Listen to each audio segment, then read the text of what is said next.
first, thank you, Mr. Brito, for coming to Babson College and the Babson American Entrepreneurship Forum. I'm going to do 4 short questions regarding your business as well as yourself.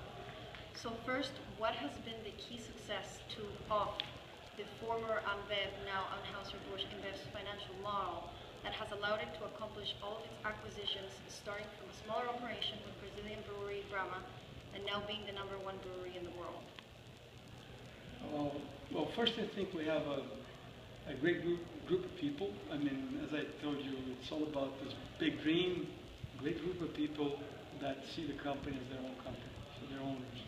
I think that's key, because that generated the financial capability to go venture outside of our countries and expand the footprint. So I think that was key. The fact that we had a group of people that was not only able to generate the possibility for us to get those funds and go for those ventures, but also were willing to go there and manage the new ventures.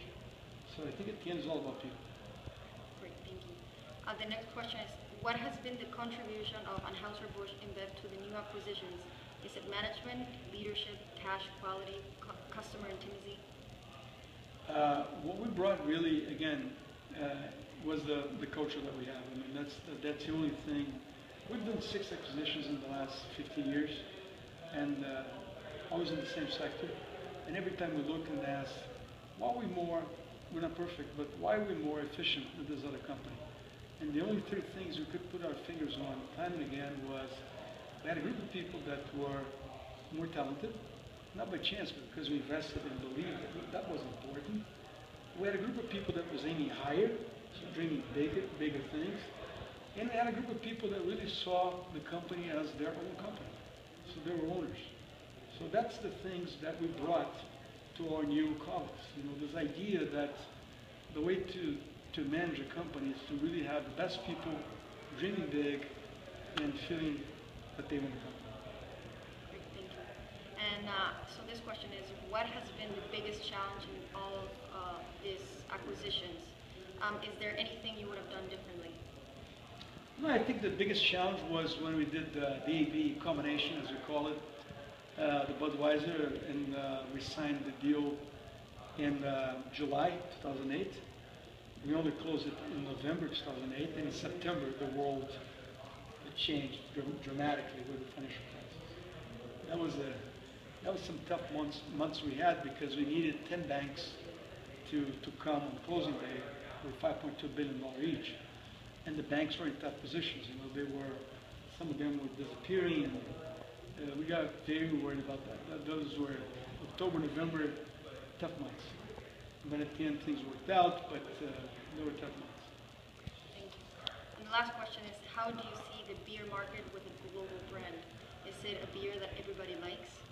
Oh yeah, no, global brand is a big opportunity for beer.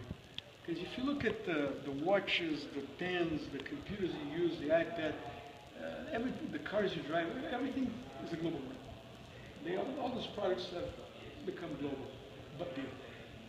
So, of course, there will always be local beers, for sure. But we see a huge opportunity to expand within the mix that's sold today, the stake that global brands have. And global brands are great, because first they command a premium, because they are premium brands. Second, you have a simplified portfolio, because now instead of having local brands everywhere, you start having more and more brands that travel around the world. So economies of scale, economies of scope, and consumers are much more similar than different around the world.